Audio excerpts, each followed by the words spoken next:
ద్వారా బలపరచండి, వాక్యం ద్వారా సేదించండి, వాక్యం ద్వారా స్వస్థపరచండి, వాక్యం ద్వారా కుంగిపోయిన వారిని లేవనెత్తమని ప్రార్థిస్తున్నాం. దేవాన్ని వాక్యమే సమస్త ఈవులకు నా ప్రభావం ఉంటాయింది. ప్రభా మీకే స్తోత్రం, మీకే స్తోత్రం, మీకే స్తోత్రం, మీకే స్తోత్రం. వాక్యం వినడం ద్వారా, చదవడం ద్వారా, ధ్యానించడం ద్వారా, వాక్యానుసారంగా నడిచి మేము ప్రకటించి అనేక ఆశీర్వాదాలు పొందుకోవడానికి మీ కృపా సాందాయమని ప్రార్థిస్తున్నాం. దేవా గొర్రెపిల్ల రక్తాన్ని బట్టి మేము ఇచ్చిన సాక్షులను బట్టి అపవాది పైన మీరు మాకు విజయాన్ని ఇచ్చారు. మీ పరిశుద్ధ బాబుని బట్టి, మీ దక్షిణ హస్తం తండ్రి, మీ కుడి హస్తం బట్టి, మీ కరుణా హస్తం బట్టి, సాహస కార్యం చేసే మీ యొక్క హస్తం బట్టి ఎంత స్థుతించా కూడా తక్కువే. దేవా మీ చేతి గాయాల్లో మమ్మల్ని అందరూ కూడా దాచుకుని ఉన్నారు, అందుకు మేము స్థుతిస్తున్నాం. దేవా మీ చేతి గాయాలలో మమ్మల్ని దాచుకోవడానికి కారణం ప్రతి గాయంలో మాంపువాడు మీరే ప్రభా. ఈ యొక్క సమయంలో గాయం చేసిన తండ్రి దేవా బాధను అనుభవిస్తున్న ప్రతి బిడ్డలేక గాయాన్ని మీరే మాంపమని ప్రార్థిస్తున్నాం. ఆ గాయం చేయడానికి మీరే అనుమతించారు, అందుకు మేము స్థుతిస్తున్నాం. దేవా మా వెంట్రుకైనను నీ సెలవు లేకుండా రావలేదని సెలవించిన దేవుడు, మాకు వచ్చే ప్రతి శోధనలో, ప్రతి శ్రమలో, ప్రతి వేదనలో, ప్రతి వ్యాధుల్లో దేవా మీరున్నారు, అందుకు బట్టి మేము స్థుతిస్తున్నాం. దేవా మీరున్నారా ధైర్యంతో నా తండ్రి అడుగులు వైద్యానికి జీవిత పరుగు పొందేమో నా తండ్రి దేవా విజయంతో ముందుకు సాగడానికి మీకు ప్రోత్సాహం ప్రారంభిస్తున్నాం. వాక్యములు వాక్శుద్ధంగా మీరు మార్చమని ప్రార్థిస్తున్నాం. వాక్యం బయట పెట్టించినట్లే ఆత్మీయ మానసిక శారీరక రుగ్మత నుంచి విడిపించమని మరోసారి నా ప్రభావం బిడ్డలో మాత్రమే దేవా మీ జ్ఞానాత్మకు ఎంత ఆసక్తిని మీరు వారికి ఇచ్చారు తల్లి స్తోత్రం. ఏసే మీకే స్తోత్రం. యేసు రక్తమే జయం, యేసు రక్తమే జయం, యేసు రక్తమే జయం, యేసు రక్తమే జయం, యేసు రక్తమే జయం, యేసు రక్తమే జయం, యేసు రక్తమే జయం. తల్లి అయిన దేవుడు మన మధ్య ఉన్నాడు, మనలో ఉన్నాడు. యేసు రక్తమే జయం, యేసు రక్తమే జయం, యేసు రక్తమే జయం, యేసు రక్తమే జయం, యేసు రక్తమే జయం, యేసు రక్తమే జయం, యేసు రక్తమే జయం, యేసు రక్తమే జయం, యేసు రక్తం. ఆయన ఏ విధానంలో చెప్తున్నాడంటే ఆ యొక్క వీళ్ళు ఎవరెవరైతే ధర్మశాస్త్రం తెలిసి కూడా మాకు అన్ని తెలుసులేని మందిరానికి వెళ్ళి ధర్మశాస్త్రం వెళ్ళి వాక్యం చెప్పే వాళ్ళంతా కూడా స్టెఫెన్ను చాలా అవమానపరిచి నిందించడం చూసి అప్పుడు అంటాడు, అన్ని చెప్తాడు. మీకు ధర్మశాస్త్రం తెలుసు కదా, అబ్రహాం అప్పటి నుంచి దేవుడు అబ్రహామును మెసొపొతామియాలో నుంచి మరి హారానికి ఎలాగ నడిపించాడు, ఆయన ఎలాగ దీవించాడు. వచ్చి చేతులతో అబ్రహాం వచ్చాడు, తన వారినంతా విడిచిపెట్టి నేను చూపించే దేశానికి వెళ్ళమంటే వచ్చాడు కదా.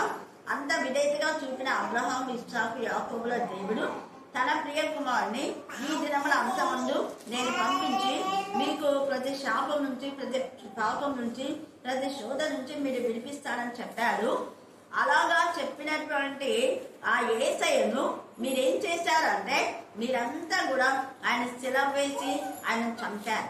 కానీ మీరు చంపిన దేవుడు ఆయన ఏం చేశాడు? లేపాడు. హల్లెలూయా, హల్లెలూయా, హల్లెలూయా. మీ కక్షతో మీ యొక్క ఇదితో ఆయన మీరు చంపారు, కానీ దేవుడైతే ఆయన లేపాడు. అయితే దేవుడు ఆయన లేపినటువంటి ఆయన విషయాన్ని మేము ప్రచురిస్తున్నాం. మీరు వద్దన్నా మేము ఖచ్చితంగా ప్రచురిస్తాం. ఎందుకంటే ఆయన మమ్మల్ని పరిశుద్ధాత్మతో శక్తితో నింపినాడు. భూదిగంతలకు మీరు నాకు సాక్షులుగా ఉండండి అన్నాడు. కాబట్టి మీ మాట మేము వినా, మీరు వద్దంటే మేము మానుకోము. మేము అనేకులను శిష్యులుగా చేయడం కోసమే మా యొక్క ప్రాణాలు కూడా పణంగా పెడతాం మేము అని అన్నాడు స్టెఫెన్. అలా అన్నప్పుడు వాళ్ళంతా కూడా ఇవన్నీ పైనంతా మీరు చదువుకుంటే మోషే గురించి, యోసేపు గురించి అవన్నీ చెప్పాడు. మనం నిన్నటి ధ్యానంలో చూసుకున్నాం అది. అప్పుడు 46వ వచనంలో అతడు దేవుని దయ పొంది యాకోబు యొక్క దేవుని నివాస స్థలంలో కట్టెలు. ఎవరు దేవుని దయ పొందుకున్నారు? ఇక్కడ ఉంది కదమ్మా. అతడు దేవుని దయ పొంది, ఎవరంటే దావీదు. ఇక్కడ ఉంది కదా, అది దావీదు దినముల వరకు ఉండేది. దావీదు గురించి మీరు బాగా చెప్తారు కదా. మరి దావీదే తండ్రి అయిన దేవుని ప్రియ కుమారుని గురించి సాక్ష్యం ఇచ్చాడు. నేను ఎల్లప్పుడు నా ప్రభును చుంచుచుంచుని, నా దేవా నా దేవా నన్ను ఎందుకు చేయి. ఏదైతే దావీదు కీర్తనలో 22లో రాశాడో అదే పదాన్ని యేసయ్య కూడా చెప్పారు. అంటే దావీదుకు ఎలాగా చుట్టుముట్టారో శత్రువులు, యేసయ్యను కూడా అలాగే చుట్టుముట్టారు. యోసేపుని ఎలాగో అవమానించి ఆయనని ఇనుప సంఖ్యలతో బాధించారో యేసయ్యను కూడా కొరడాలతో, ఆ కొరడా కొక్కికి ఆ ఇనుప గుండు ఉంటాయి, 9 ఒక్కొక్క కొలడాకు 9 కొక్కెలు ఉంటాయి. 9 కొక్కెలకు గుళ్ళు ఉంటాయి. ఆ గుళ్ళలో నుంచి దాంట్లో పెట్టింటారు. గుళ్ళు అంటే తెలుసు కదా మీకు, రౌండ్ పూసలాగా రంధ్రం ఉంటాయి, దాని నుంచి కొక్కి పెట్టింటారు. ఆ కొక్కిదాన్ని కొట్టి మళ్ళీ ఇట్లా అన్నప్పుడు ఎంత పెయిన్ ఉంటుంది. ఆ ఇనుప గుళ్ళు అంటే చాలా చాలా దొరుకుతుంది. ఈ కొక్కిలేమో లోపల గాయం చేసి ఇలా అదే భూమిని చారలు చేసినట్టుగా చేస్తుంది. ఇదేమో ఎక్కడ పడిందంటే అక్కడంతా రక్తం పొందుతుంది అన్నమాట. ఇనుప గుండె మీదకి ఎక్కడైనా పడిందంటే ఎంత కందిపోతుంది కదా, అలాగా ఇనుప దాంతో యేసయ్య కూడా మీరు బాధ పెట్టారు. యోసేపును దేవుడు ఎలాగా ప్రపంచమంతటికి మరి భోజనం సప్లై చేసి మరి చనిపోకుండా కాపాడాలో, యేసయ్య కూడా నిత్య జీవాన్ని ఇవ్వడం కోసమే ఆయన మరణం చెల్లించాడు. మా కోసమే మరి ఆ యొక్క 1-39 దెబ్బలు, కొరడా దెబ్బలు తిన్నాడు. కాబట్టి కొరడా అంటే ఎలాంటిదో మీకు అంతా తెలుసు. మీ మధ్య మీ కళ్ళ ముందే ఇవన్నీ జరిగినాయి. మళ్ళీ మేము ఆయన ప్రకటిస్తుంటే మమ్మల్ని అడ్డుపడుతున్నారా మీరు ఎంతగానో ఇష్టపడి దావీదు అంటున్నారు కదా, అబ్రహాము, ఇస్సాకులు వాళ్ళే యేసయ్య గురించి ప్రచురించారు, యేసయ్య గురించి ప్రవచనం చెప్పారు. ఆ దావీదు తండ్రి అనే దేవునికి ఒక మందిరాన్ని కట్టాలనుకుంటాడు. కానీ ఆయన నరహత్య చేసినాడు కాబట్టి హత్య చేయబడినటువంటి నీవు మందిరం కట్టడానికి అవకాశం లేదు. ఒక్కసారి గుండె కోత అయిపోతాడు.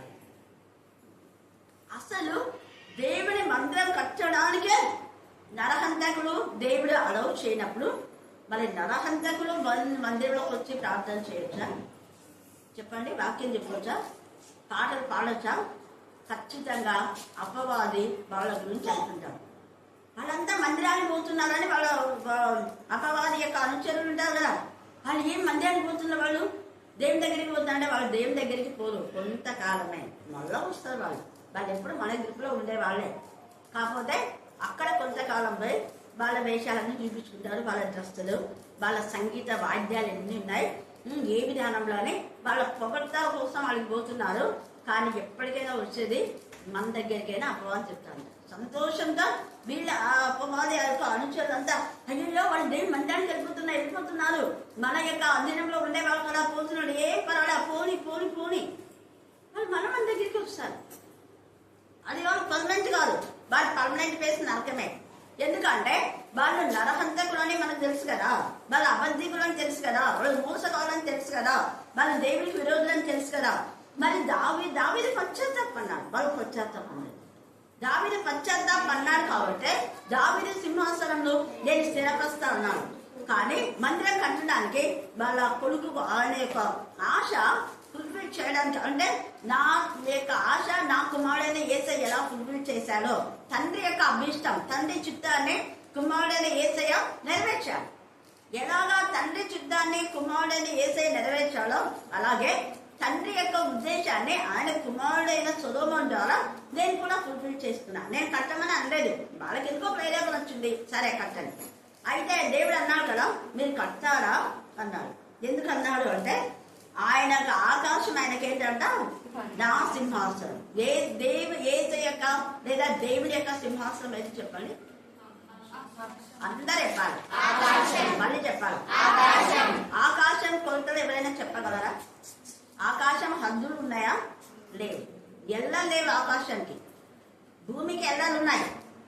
అది ఎంత దూరం మనం చూస్తుంటే పోతున్నా. అలాగే దేవుడి సింహాసనం కూడా అంత పెద్దది. మరి భూమి ఆయన యొక్క పాదపీఠం అంట, గోళాకారంగా ఉన్నటువంటి భూమి ఆమె ఇంత పెద్ద భూగోళము ఆయన పాదం పాదపీఠం అంటే ఆ పాదానికి కూడా అదే సరిపోయే అంత పెద్ద పాదం.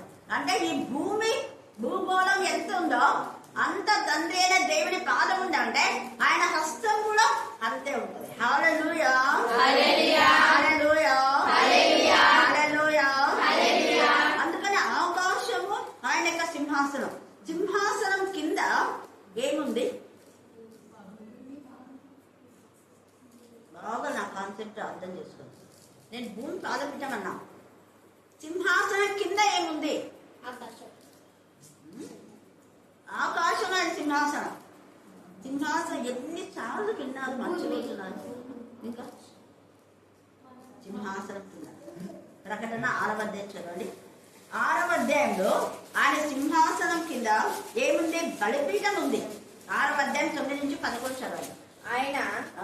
5వ ముద్రను విప్పినప్పుడు ఆ 5వ ముద్ర విప్పినప్పుడు దేవుని వాక్యం నిమిత్తమును దేవుని ఇలా ఒకటి అండర్లైన్ చేసుకోండి. ఒకటేమో దేవుని వాక్యం నిమిత్తము, తాము ఇచ్చిన సాక్ష్యం రెండవది సాక్ష్యం నిమిత్తము, వధింపబడిన వారి ఆత్మలను వధింపబడే వారి ఆత్మలను బలిపీఠం క్రింద చూచితిని. బలిపీఠం కింద చూచితిని.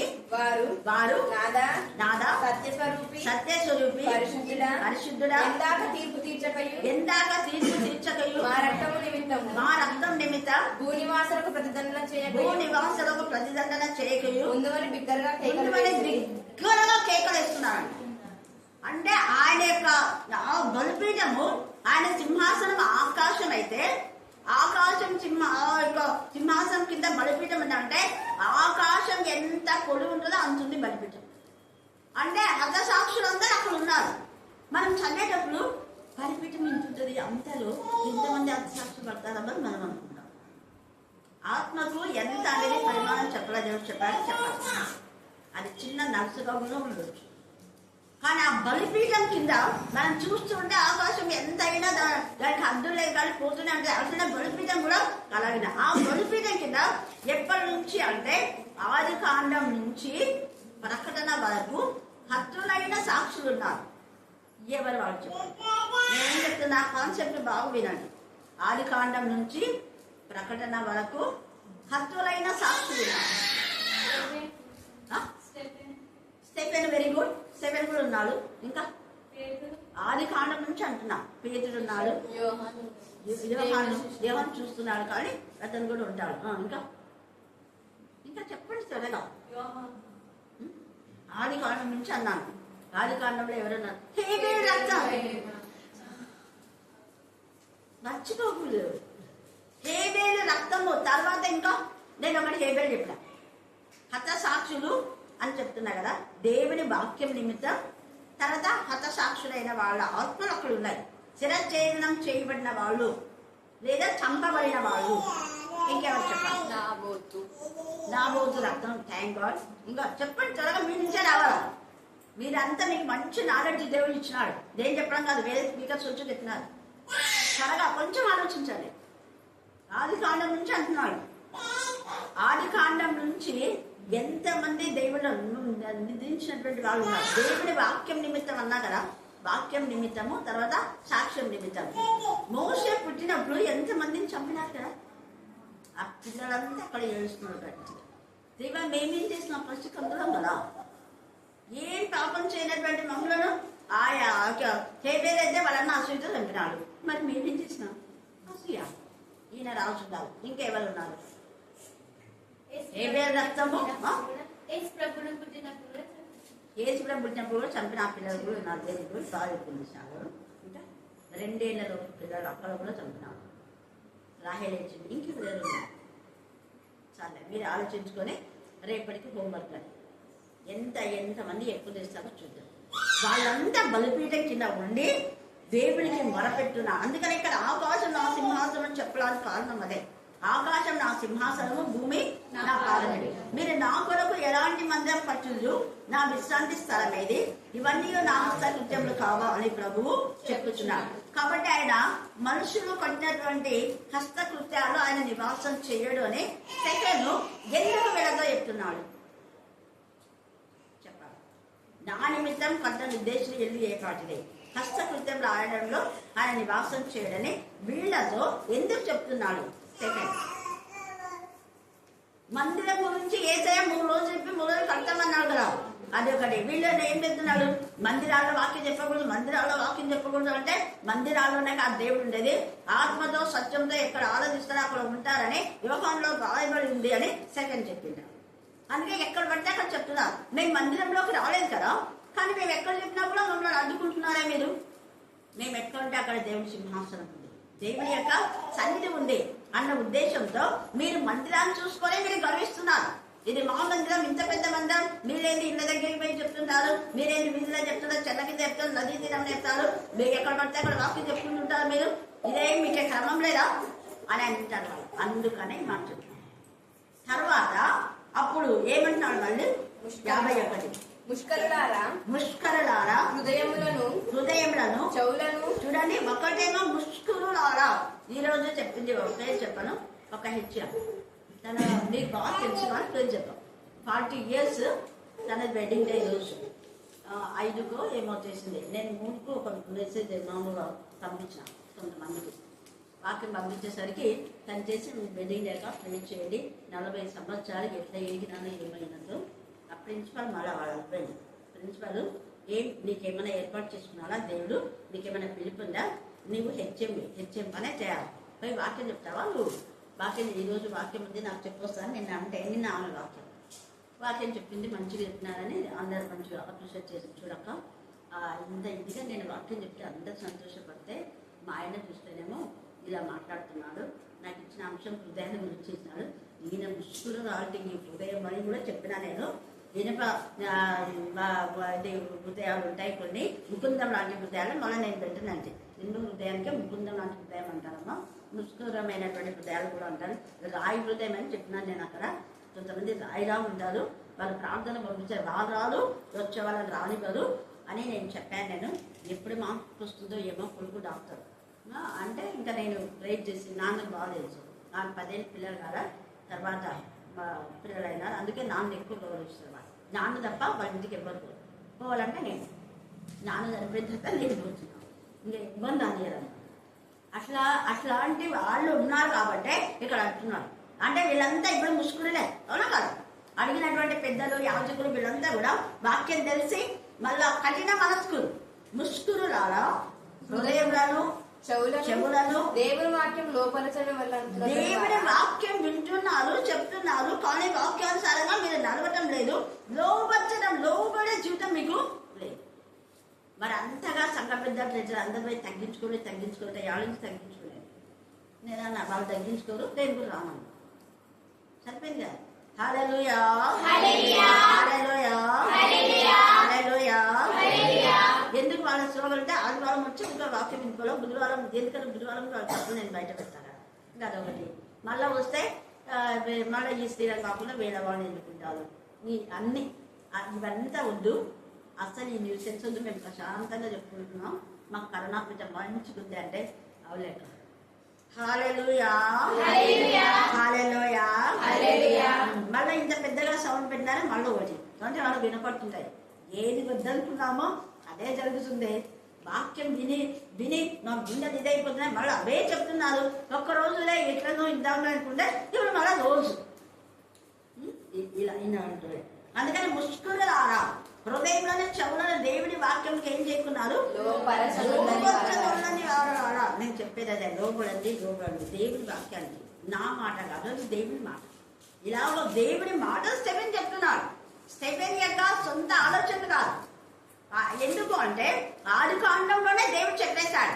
ఎక్కడ చెప్పినాడు, ఈ యొక్క సందర్భానికి సంబంధించి ఆది కాండంలో తండ్రినే దేవుడే మాట్లాడినాడు. ఎక్కడ ఇప్పుడు రోజు మన చెప్తున్నాడు. ఆది కాండం ఆదిలో ఉంది కదా, చూడండి 6వ అధ్యాయంలో. మీకు అంతగా ఇంతకుముందు తెలుసు ఏమో మనతో మర్చిపోయింది, ఈ మధ్య తగ్గించింది కదా కాండం. ఇంకా అది ఇంకో చూడ హృదయం చూడండి, అక్కడ హృదయంలో నొచ్చుకున్నాడు. అది దేవుడి వాక్యం అది అని చెప్తున్నాడు. ఆయన కొత్త చెప్పండి, వీళ్ళకి అంతా ఆదికాండం తెలుసు, మాకు పాత నిబంధన తెలుసు, మీరేపో కొత్త నిబంధన భక్తులు, ఏసై భక్తులు అంటే మరి పాత నిబంధనలో దేవుడు మొదటే చెప్పినాడు కదా. అంటే వీళ్ళ భక్తులకు ఆదికాండం కూడా తెలియదు. మళ్ళీ వీళ్ళు ఎవరు శాస్త్రులు, పరిచయులు, ప్రధాన యాజకులు, పెద్దలు. ఆదికాండంలోనే దేవుడు చెప్పిన మాటనే రిపీట్ చేస్తున్నాయి. అక్కడ ఎంత బాగా నరులను చేసినందుకు ఆయన హృదయంలో ఏం చేస్తున్నారు, బాల్యం నుండి వాళ్ళ హృదయ ఆలోచన ఎలా ఉన్నాయి, బాల్యం నుంచే. అంటే చిన్న వయసులోనే వాళ్ళ తల్లి గుణలక్షణాలు తండ్రి గుణలక్షణాలు వస్తున్నాయి. చెడిపోయిన వాళ్ళు ఎవరంటే చెడిపోయిన తల్లి చెడిపోయిన తండ్రి గుణలక్షణాలు. తల్లి మంచిదైతే పిల్లలు కూడా మంచిది, గుర్తుపెట్టుకోండి. పండు మంచిది అంటే చెట్టు ఏమైంటుంది, తీయని పండ్లు తీయని చెట్టుకు వస్తాయి, చేదు చెట్టుకు వస్తాయి. ఎక్కడన్నా చేదు పండ్లు అది బెనిసే పండ్లు బెనిసే చెట్టుకు వస్తాయి కదా. అంతేగాని కాదు ఇంకా ఆ పండ్లు ఈ పండ్లు మనకు కావాలని మనం అడిగిన పండ్లన్నీ బెనిసే చెట్టుకి వస్తాయి రాదు. బెనిసే చెట్టుకు బెనిసే పండ్లు అంటాం. ఆచార్య కాయలు ఆచార్య చెట్టుకు వస్తాయి, పచ్చడి కాయలు. ఆచార్య కాయలు అవి ఎక్కువ రోజు 3 సంవత్సరాలైనా కూడా ఆ కాయ మెత్తబడదు అనమాట. పికెల్ మనం చేస్తే మామిడి పచ్చడి చేస్తే అది అలాగా. ఏ చెట్టు పిల్లలు ఎలా ఉన్నారంటే వాళ్ళు తల్లి ఇలాంటిదే, తల్లి ఎలా ఉందో వాళ్ళ పిల్లలు ఇలాంటి వాళ్ళే అవుతారు. ఇక్కడ దేవుడు అదే చెప్పాడు. హృదయము నుంచి వాళ్ళు చిన్నప్పటి నుంచి అదే మాట రిపీట్ చేసి ఇక్కడ 7 చెప్తే ఎంత కోపం వచ్చింది. మేము ముష్కురులమా అన్నట్టుగా, ముష్కురులారా హృదయులను చెవులను దేవుని వాక్యముకు లోబడని వారా మీ పితరుల వలన మీరును ఎప్పుడు ఏం చేస్తున్నారు? పరిశుద్ధాత్మను వ్యతిరేకిస్తున్నారు. మనలోకి అంతా పరిశుద్ధాత్మ ఎవరికి లేదో వాళ్ళు గొడవలేదు. ఏమన్న భాషలు ఎందుకు అదే అన్న భాషలు మాట్లాడే వాళ్ళతోనే వాళ్ళ ముందే వాక్యం చూపిస్తున్నాం. సిగ్గుపోయింది శీల కుటుంబం, శీల రెట్టేటప్పుడు కదా ఆమె మాట్లాడిందంట కదా. హల్లెలూయా. వాళ్ళకి తెలిసింటది, మీకు తెలిసినది. హల్లెలూయా, హల్లెలూయా. చూడండి, పరిశుద్ధాత్మను ఎదిరించుచున్నారు. ఏం చేస్తున్నారు? పరిశుద్ధాత్మను ఎదిరిస్తున్నారు. వాళ్ళకు భాష రాకపోతే అందరికి రానట్ట. నీకు రాకపోతే నువ్వు నోరు మూసుకో అంతే. నీకు దయ్యాలు పోకపోతే నోరు మూసుకోవాలి. వేరే వాళ్ళు దయ్యాలు కొడితే మళ్ళా దాని గురించి మళ్ళీ మెసేజ్ ఏంటి? దయ్యంలు వెళ్ళగొట్టే మీరు పరలోక రాజ్యానికి పోరు, మీరు ఎవరో నాకు తెలియదుకో. అందరి గురించి కాదు అక్కడ. ఏసై ఎవరి గురించి? అదే ఏసయ్యా. మీరు నా నామం పేద దయ్యాలు వెళ్ళగొట్టాలని ఉందా? ఉంది. మరణకరమైన ఏది తాగినప్పుడు హాని కలగదని చెప్పాడా? ఏసై చెప్పిన మాటనే, శిష్యులు కాదు. మార్కు 16:17 అక్కడ రాయబడింది. ఇక్కడ చెప్పింది ఏంటంటే చాలా మంది క్షుద్ర శక్తులతో దయాన్ని వెళ్ళగొడతారు, అవి పోతాయి మళ్ళీ వస్తుంటాయి. చాలా మందికి తెలిసిందా మీ గుళ్ళులో పోయింటాయి వస్తుంటాయి. అలాగా వాళ్ళు పైపైకి మాత్రమే తీసేస్తుంటారు వాళ్ళ డబ్బులు ఆశతో. కానీ అవి ఎప్పుడు ఉంటాయి వాళ్ళ హృదయం. బయట నుంచి పోస్తుంటాయి వస్తుంటాయి. అయితే నజరేయుడైన యేసు నామంలో పోగొట్టినప్పుడు అవి రావు. ఎంతవరకు రావు అంటే వాళ్ళ హృదయం శుద్ధిగా ఉండి, వాళ్ళ హృదయం ఖాళీ కాకుండా వాళ్ళ హృదయం వాక్యంతో నింపబడినంత వరకు అవి రావు. మళ్ళా హృదయంలో దేవునికి విరోధమైన ఆలోచన సౌలులాగా ఉండిందనుకో, సౌలు కూడా పరిశుద్ధాత్మ పొందుకున్నాడు. మళ్ళీ పోయింది, మళ్ళీ వీణ వాయించగా మళ్ళీ పరిశుద్ధాత్మ వచ్చేది. మళ్ళీ పోయింది. ఇంకా సౌలు ఎప్పుడైతే దూరం అయిపోయాడు, సౌలుకు దాన్ని దూరం అయిపోయినాడో ఇంకా ఎప్పుడు దురాత్మ వచ్చి చంపాలా వాళ్ళ ఆలోచన. అది హత్య, నాశనం, హంతకుడు, వాళ్ళు పోయేది నరకానికే. ఇవన్నీ చెప్తున్నాడు ఆయన. ఎల్లప్పుడూ పరిశుద్ధాత్మ ఎదిరించుచున్నాను. మీ పితరులు ప్రవక్తల్లో ఎవరిని హింసింపక ఉండేది రాయినాడు. ఎవరిని హింసింపక ఉండేది? క్వశ్చన్. అందరిని ఇలాగే హింసించినారు కదా, అప్పుడు చేస్తారు వాళ్ళ పిల్లలు. మీరు కూడా అదే బుద్ధులు వచ్చినాయని చెప్తున్నాం. సిగ్గుపెట్టారు. మీ పితరుల వల్ల మీరు కూడా మోషన్ అప్పుడు ఎదిరించినారు కదా ఎన్నిసార్లు. అందుకని అదే మాట చెప్పేస్తున్నాడు. ఏలియాను ఎంత బాధ పెట్టినారు కదా, తెలీదా మాకు? ఎలీషాను ఎంత బాధ పెట్టినారు తెలీదా? ఎలీషాను గోడివాడు అన్నారు. మీ పిల్లలే అందుకే సత్యాలు. ఒక్క మాట అంటేనే సత్యాలు. దేవుని కూడా దానికి తెలుసు, మీకు పాత నిబంధన తెలిసి వచ్చినారు కదా, మరి తెలిసి మాట్లాడుతున్నారా అన్నట్టుగా అది ఎంత జరిగిందో అని క్లుప్తంగా ఇక్కడ వివరిస్తున్నాం. సెకండ్ తర్వాత ఆ నీతిమంతుని రాకని గూర్చి ముందు తెలిపిన వారిని చంపారు మీరు. హేబేలు రక్తం నుంచి బలకియా రక్తం వరకు ఆ యొక్క బలిపీఠం కింద అది పోషిస్తూ ఉంది అని ఎంత తేజగా మాట్లాడుతున్నారు. తర్వాత ఆయనను మీరు ఇప్పుడు అప్పగించి హత్య చేసిన వారైతే అప్పుడెప్పుడో చంపారు, మళ్ళీ ఇప్పుడు హత్య చేస్తున్నారు మీరు. అందుకే దినము బద్దగొర్రెగా ఆయన మారుతున్నాడు. దేవదూతల ద్వారా నియమింపబడిన ధర్మశాస్త్రము. అది ధర్మశాస్త్రం ఎవరి ద్వారా నియమింపబడింది? దేవదూతలు. గుర్తుపెట్టుకోండి, దేవదూతల ద్వారా నియమింపబడిన ధర్మశాస్త్రములు మీరు కానీ దాన్ని గైకోలేదు. ధర్మశాస్త్రం ఉంది మీ దగ్గర, వింటున్నారు, చదువుతున్నారు, ఆ ప్రకారం జీవించాలి. గైకొని వాళ్ళే గ్రహించాలి. గైకొనే వాళ్ళు ఎవరంటే గ్రహించేవాడు. అందుకని అపోస్తల కాలం 8లో నపుంసకులు ఫిలిప్పు పోయి, నువ్వు చదువుతున్నది నువ్వు గ్రహిస్తున్నావా అంటాడు. ఎలిజబెత్ నాకు అర్థం తెలియదు, ఎవరైనా చెప్తేనే కదా నేను గ్రహించేది అన్నాడు. అప్పుడు పరిశుద్ధ యేసయ్య గురించి బలగొర్రె ఆజ్ఞను గొర్రెపిల్ల గురించి చెప్తే వెంటనే హృదయం మారింది. చూసారా? ఆలస్యమే లేదట. వెంటనే మారి నాకు బ్యాప్టిజం ఇస్తావా? నా నీళ్లు వచ్చి ఇస్తావా? ఒకే రోజు. మనం ఎన్ని సంవత్సరాలుగా వింటున్నాం, మన బ్రతుకులు మారుతున్నాయా? బాప్తిసం తీసుకోవాలంటే పోసుకోవాలి. ఈ రోజే రాకలు వస్తే నువ్వు ఎక్కడికి పోతావు? ఆత్మ పరిశీలన చేసుకోవాలి. ఇప్పుడంతా రాకలు చూస్తున్నాను, కోట్ల మంది అప్స్టాండర్డ్ అవుతున్నారు, చంపబడుతున్నారు ఎక్కడంటే ఎక్కడ. రోజు ఒక వార్తలు వస్తున్నాయి. ఒకరోజు చంపును చంపినారంటారు, ఉలుపును చంపినారంటారు. ఇప్పుడు మళ్ళీ కిమ్మి అంటారు, నువ్వు వాళ్ళ పెద్ద నరకం చెప్పారు, రక్త చేసేవాడు. ఇన్ని చూస్తూ మరి ఈ రోజే రాకడు వస్తే నువ్వు సిద్ధంగా ఉన్నావా? ఒకరు నీటి మూలంగానూ ఆత్మ మూలంగానూ జన్మించితేనే తప్ప 100% నిత్యంగా అన్నాడు చేశాను. పరలోక రాజ్యంలో మీరు ప్రవేశించలేదు. నీటి మూలంగా అంటే ప్రార్థిస్తాం. ఒక నీటి మూలంగా ఉన్న వాళ్ళు చాలా మంది ఉన్నారు, 90% ఉన్నారు. ఆత్మ మూలంగా జన్మించారు 10%. భారతదేశం గురించి నేను మాట్లాడతాను. అంత దొంగ క్రైస్తవులు. నీటిలో జన్మించాలి, ఆత్మలో జన్మిస్తే కొత్త మనసుని చూస్తుంది. అంటే చేసిన తప్పులన్నీ ఒప్పేసుకుంటాం, ఒప్పుకో, పక్కన గర్భిస్తాం. ఆత్మల భావం వస్తుంది. ఆత్మ ఏసై చనిపోతూ తిరిగి లేచినప్పుడు కూడా అదే చెప్పినాము, సమస్త జనుల శిష్యులుగా చేయండి అని. అందుకని ఇక్కడ ఏమంటున్నా అంటే ఎంత చక్కగా వైకోలేదని చెప్పాను. వారి మాటలు విని ఏం చేసినంట, కోపం వచ్చి పంట పట్టబట్టుకుంటూ దొరికింటాడు.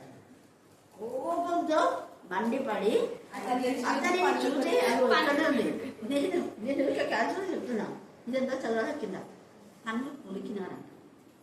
కొన్నిసార్లు వాక్యంలో ఉంది, వాళ్ళ దౌడ పనుల విరగొట్టడం వేరు, ఊరుకోవడం వేరు. పెద్దవాళ్ళకు 50 సంవత్సరాలు అయితే మామూలుగా పళ్ళు ఊపుతుంటాయి. అవి దైవికమైన విధానం. దేవుడు ఇచ్చిన పళ్ళు దైవికంగా ఊరుక. అందుకే నేను ఎంత పెయిన్ ఉన్నా కూడా లాగించుకోను. అంటే డాక్టర్తో తీయించుకుంటారు చాలా మంది పనులు కూడా, నేను తీయించుకోను. దానికి సొల్యూషన్ ఏదైనా వెయ్యండి, లేకపోతే ఇంజక్షన్ వేయాలి. అదంతా కదే ఊరుకోవాలి. అదంతా కదే ఊడేంత వరకు ఎంత బాధైనా భరిస్తాను. ఏమో నాకంట నొప్పి తట్టుకోలేక వెంటనే ఒక పన్ను మిగితే అన్నీ లూజ్ అయిపోతాయి. 50 ఏళ్ళ కంటే లూజ్ అయినా నో ప్రాబ్లం. కానీ యవ్వన పిల్లలకు ఎంత ఎవరి చూడు పంటున్నారు, ఎవరికి చూడు కంటి చూడు. చిన్నపిల్లల అద్దాలు కొంతమంది స్టైల్ కోసం కూడా పెట్టుకుంటారు. నిజంగా మనం బాగా విటొచ్చు, కానీ ఏదో చెప్పి కళ్ళద్దాలు కావాలి. స్టైల్ వద్దు మనకు. దాని కళ్ళు నెత్తికెక్కిన వాటి తరం అంటే చాలా మంది ఐబ్రోస్ ఇట్లా పట్టించుకొని మళ్ళీ ఇట్లా కాంటి పెట్టుకుంటారు. అదే కళ్ళు నెత్తికెక్కిన ఐబ్రోస్ వస్తారు కట్ చేయడం కాదు, చాలా చాలా చిన్న ఉంటాయి వెయిన్స్, అందుకే కంటి చూపు పోతుంది. స్టైల్ కోసం వీళ్ళు ఐబ్రోస్ కట్ చేస్తున్నారు, కానీ కంటి చూపు పోతుంది. కన్ను తేటగా అంటే దేహం అంతా ఏమైతుంది, తెలుగు లేకుండా మనోళ్ళు ప్రయత్నిస్తారు. కన్ను బొమ్మలు కత్తిరించుకోండి, అప్పుడు కూడా ఉంది. తర్వాత చూడండి, అక్కడ పరిశుద్ధాత్మతో నిండుకొనిన వాడే ఆకాశం వైపు తేరి చూచి దేవుని మహిమను యేసు దేవుని కుడిపార్శ్వమందు నిలిచి ఉండుటను చూచను. వాళ్ళు ఎంత ఇదిగా చేసి అప్పుడు ఆ మాట చెప్తే వాస్తవాన్ని చెప్తున్నా. నీకు కనపడకపోతే మళ్ళీ ఇప్పుడు ఎవరైనా ఉదాహరణ ఇక్కడ ఉన్న వాళ్ళు నాకు దేవుడు దర్శనం ఇచ్చా అంటే నీకే దర్శనం ఇచ్చారు, దేవుడిని చూడలేదని చెప్తున్నారు కదా వాక్యం. మళ్ళీ వాక్యం ఉంది. మోషే ముఖిగా మాట్లాడడం అంటే దేవుడిని చూసినట్ట చూడట కదా. మరి అదే తండ్రి అయిన దేవుడు, ప్రభా నేను నిన్ను చూడాలంటే నువ్వు నన్ను చూడలేవు, నా వీపు మాత్రమే చూస్తావన్నా. నేను పోతుందా వీపు అక్కడ చూడాలా. మరి అక్కడ ముఖాముఖిగా అన్నాడు అంటే అప్పటికి ఆయన ఆత్మ నేత్రం తెరవలేదు. ఆత్మ నేత్రం తెరవబడిన వాళ్ళు తండ్రి చూస్తారు. ఏసైనా చెప్పినాడు, హృదయ శుద్ధి కలవాలంటే వాళ్ళు ఎవరు చూస్తారు. మరి ఇంత క్లారిటీగా వాక్యం అంటే దేవుడు కనిపిస్తా అంట. ఏం కాదు, అంతే అబద్ధం. మాకు కనిపించలేదే, మేము ఇంత వాక్యం చెప్తున్నాం, తెల్లవారుజాము చెప్తున్నాము, అది చెప్తున్నాం, ఇది చెప్తున్నాం. వాళ్ళ పక్క పెట్టేసి మేమే చెప్తున్నాం రోజు అన్నీ. నువ్వు రోజు చెప్పినా నీ బతికే సరిగ్గా. అందుకని ఇక్కడ స్టెప్ని చూసేసరికి వాళ్ళకి ఎంత ఇదో, మేము ప్రధాన యోజన, మేము డ్రైవరైనా, మేము బిషప్లో మాకల్లో ఈయన అంటున్నాడా ఆకాశం వైపు తేరి చూచి దేవుని మహిమను యేసు దేవుని కుడిపార్శ్వమందు నిలిచిండుటే చూచి ఆకాశం తెరబట్టుడే మనుష్య కుమారుడు దేవుని కుడిపార్శ్వంలో నిలిచిండుటే చూచుతున్నానని చెప్పాను. అప్పుడు వాళ్ళు పెద్ద కేక వేసి గట్టిగా చెవులు మూసుకున్నారంట. అబ్బబ్బా అబద్ధం అంటే వాళ్ళకి గంటపడారు. అక్కడ పౌలు కూడా వాళ్ళందరూ ఈడ్చుకొని పోయి పన్నారు, చచ్చిన వాళ్ళ వల్లే పన్నారు. కానీ ఎవరితో మాట్లాడినాడు దేవుడు? పౌలుతో మాట్లాడు. పౌలు ఒక్కడే. అదేదో గురువు లాంటి స్వరమేదో వినపడింది, కానీ మీరు చూడలేదు. కానీ పౌలు మాత్రమే విన్నాడు. ప్రభువుని చూచుకుని నేను దర్శనంగా ఉంటాను. అది అక్కడ అంతమంది ఖైదీలు ఉన్నా కూడా దూత వచ్చింది, పేదలు తీసుకుపోయింది. ఎవరికైనా తెలిసిందా? ఎవరికి తెలియదు. మార్మికం అది. ఆత్మ సంబంధం ఆత్మలో ఉండేవాళ్ళు గ్రహిస్తారు అది. అందుకని ఆ మాట సరే పెద్ద కేక వేసి చెవులు మూసుకొని ఏకంగా, ఇక్కడ ముందే చెప్పినాడు మీరు వినడానికి వాళ్ళంటే అందుకే మూసుకున్నారు. చెవులు మూసుకొని ఏం చేస్తున్నారు చూడండి, వాళ్ళు ఏకంగా అందరు కలిసి, అవును కదా ఒంటరి పాపం స్టెఫెన్ అప్పుడున్నాడు, మిగతా వాళ్ళు ఎవ్వరు లేదు, ఒంటరి వాళ్ళని పట్టుకొని ఏకంగా అతని మీద పడి పట్టణపు వెలుపలికి అతను, అంటే అక్కడంతా ఉంటే వాళ్ళందరూ చిచ్చి అంటారు, ఎవరు చంపినారో మనం చెప్పకుండా ఎవరో కొట్టినారు అని ఒకరి మీద నిప్పుకొచ్చుకోవడాన్ని పట్టణం వెలుపలికి తీసుకుపోయి రాళ్ళతో కొట్టి చంపేస్తాడు. అప్పుడు స్టెఫెన్ ఏమన్నారు తెలుసా? చూడండి, అతని పాదం వస్త్రాలు తీసుకొచ్చి సౌలు దగ్గర పెట్టినాడు. సౌలు ఇంకా అప్పటికి మారలేదు. ప్రభువును గురించి మొదపెట్టుచు యేసు ప్రభువా ఆత్మను చేర్చుకోమని స్టెఫెన్ పలుకుచుండగా వారు అతని రాళ్లతో కొట్టేది. అతని మోకాళ్ళలోని ప్రభువా వారి మీద ఈ పాపం మోపమని గొప్ప శబ్దంతో పలికాను. ఈ మాట పలికి దిద్దించండి. సౌలు అతని చావునకు సమ్మతించాడు. ఎంత తేటగా పరిశుద్ధ ఆత్మదేవుడు ఎన్నిసార్లు చెప్తాడు. ఎంత మంది హతసాక్షులు అంటే చావునకు తెగించి ఎకవేలు తన కుమారుని పెంచింది. ఎస్తేరు చావునకు తెగించి అక్కడ రాజు దగ్గరికి పోయి తన వారిని కాపాడుకుంది. దెబోరా చావునకు తెగించి యూదులతో మరి సిసేరాతో యుద్ధం చేసింది యూదులను కాపాడుకోవడానికి. యాయేలు చావునకు తెగించి సిసేరాకు పాలు బుడ్డి ఇచ్చి వాళ్ళు ఏం చేసింది, చంపి పడేసింది కదా. ఇవన్నీ మీకు తెలుసు కదా.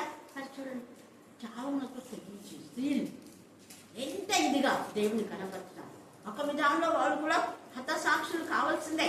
వాళ్ళు మరణం వస్తుంది కాదని ప్రాణాలు వాళ్ళు కాపాడుకోలేదు. మోషే కూడా ప్రాణం పోనంతగా, తర్వాత యాయేలు వీళ్ళందరూ కూడా మనకు సాక్షులుగా ఉన్నారు. అందుకనే హెబ్రీయులకు రాసిన పత్రిక 12వ అధ్యాయంలో ఇంత గొప్ప సాక్షి సమూహం మేఘం వలె నన్ను ఆవరించడం, మనకు కూడా సులువుగా చిక్కులు పెట్టి ప్రతి పాపంలో విడిచిపెట్టి. సాక్ష్యం చాలా ప్రాముఖ్యం. చాలా మంది సాక్ష్యం చెప్పారు కాబట్టి పీస్ ఆఫ్ మైండ్ ఉండదు. వీళ్ళు సాక్ష్యం బట్టి, దేవుని వాక్యం బట్టి, తర్వాత ప్రకటన 12లో గొర్రెపిల్ల రక్తం బట్టి, సాక్ష్యం బట్టి మేము అపవాదిని ఏం చేస్తున్నాం, జయించినాం. మన జీవితంలో జయ జీవితం ఎప్పుడు వస్తుంది? మనకు ఉద్యోగాలు రావాలన్నా, పిల్లల చదువులు బాగున్నా, ఆర్థిక అన్ని సాక్ష్యం దేవుడి. కాబట్టి మనం కూడా దేవునికి మహిమకరంగా మరణానికి మనం భయపడక దేవుని కనపరుస్తాం. దేవుడు ఈ లేఖన భాగం దీవించి ఆశీర్వదించుగాక. ఆమేన్. చివరి ప్రార్థన, వసంత వనంలో ప్రార్థన.